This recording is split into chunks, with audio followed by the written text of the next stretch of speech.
Last year when I started this show, I reviewed Kaya Dark Lineage. Overall a good game, but the main thing that I had a gripe with is the poor way it handled the story development. At the start, when the game gets underway, all of the exposition and revelations are revealed to you all at once, leaving no mysteries for later, including the real identity of the antagonist. Imagine if that was how, say, The Lord of the Rings was structured. You're late. And you're screwed. Bilbo has the Ring of Power. It can only be destroyed in the fires of Mount Doom. Saruman has dodged the dark side and is creating an army of Uruk-hai to march upon Middle-earth, so we need you and a group of strangers to walk all the way to Mordor and bring down evil forever. Okay, thanks, bye. Oh, and Aragorn is the King of Gondor! That doesn't leave much motivation to continue reading or watching. Fortunately, today's game, OverBlood, has a pretty simple but well-paced plot. Published in 1997 by EA and made by the Japanese developer River Hill Soft, OverBlood came out after the success of their J.B. Harold Murder Club series, and along with their 3DO game, Dr. Hauser was one of the first 3D adventure games to utilise full 3D environments. After your typical intro montage and the appearance of the title 4 different times, yes, thank you OverBlood, we're aware of your name, the game starts with the awakening of a man from cryogenic sleep, with no memory of where or who he is, and without reading the box or manual synopsis, which I would recommend, is a very intriguing way to start an adventure game. It follows the same principle as Myst. Without any explanation of your situation, who or where you are, you're left to your own devices to explore and observe. It makes you want to uncover the truth. What is this place? How did I get here? I can't remember. I can't remember myself. First you need to get your bearings. Despite being all newfangled 3D-like, OverBlood is pre-analog, so it uses the classic 2D tank controls. Your first task is to find a way to heat up the room or you'll freeze to death. This is before you've learned the controls or how to interact with the environment, so no pressure.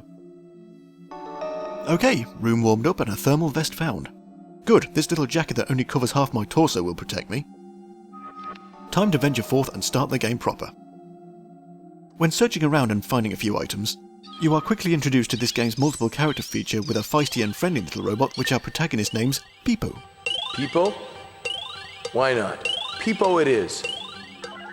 With Peepo's help you learn that your name is Raz Kasi, and that you were destined to be frozen forever. But an outbreak of an infectious disease caused the emergency protocol to wake Raz early. They never meant to let me out. If it wasn't for this state of emergency, I'd have been in the deep freeze forever. Did he just headbutt the camera? As this is a self-described 3D sci-fi adventure, it does play more like a classic adventure game than a survival horror, as it's also been described, for a lot of puzzles are inventory based.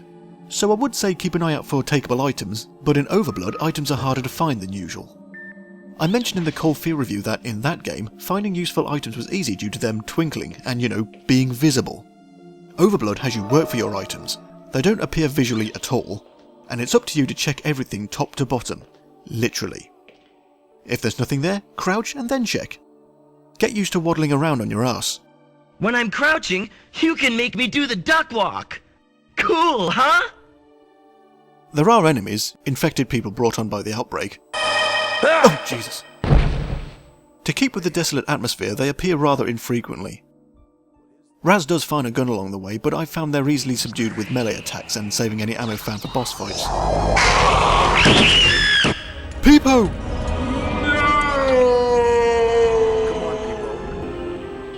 Shake it off, Peepo.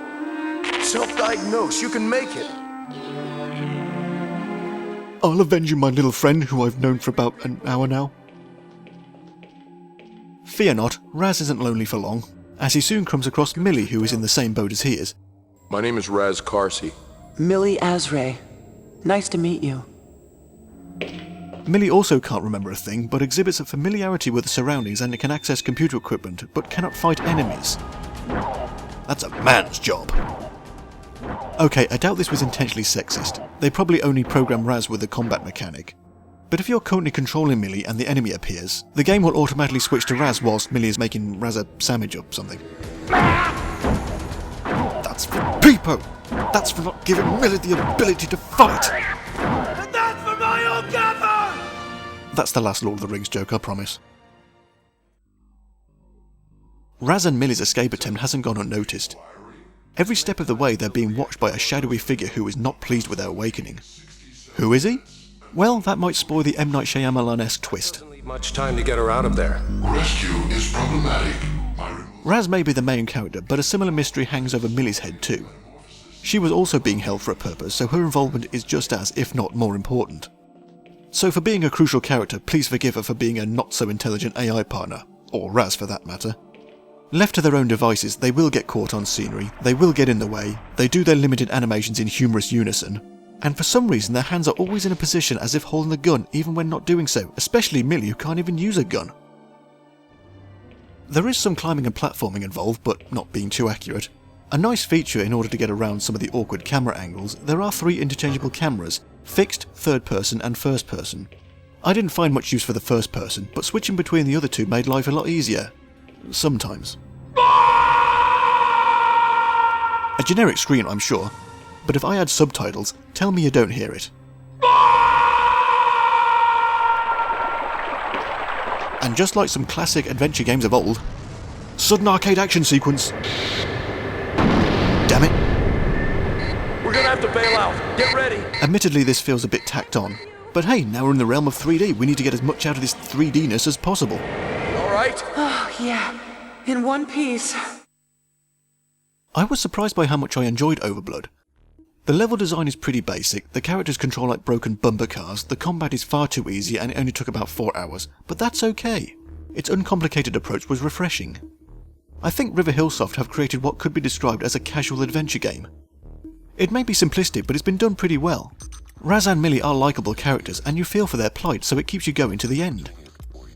There is a sequel, OverBlood 2, which I do have, but it's a sealed copy, and being the collector nerd that I am, it's going to stay that way. I will get to that when I obtain an open copy. For an early venture into full 3D gaming, OverBlood doesn't disappoint. It works perfectly for the time it was made. It's retro, and not because it's old now, it was retro when it was released. The clothing style, the large computer equipment, a little robot buddy. These all have that classic 70s, 80s sci-fi film feel about them, like Silent Running or Alien. Even the cover has a retro look. I'm surprised the case didn't come in wood panel form. It's classic sci-fi. It's the Logan's Run of PS1 games. And just like those films, they don't make them like they used to.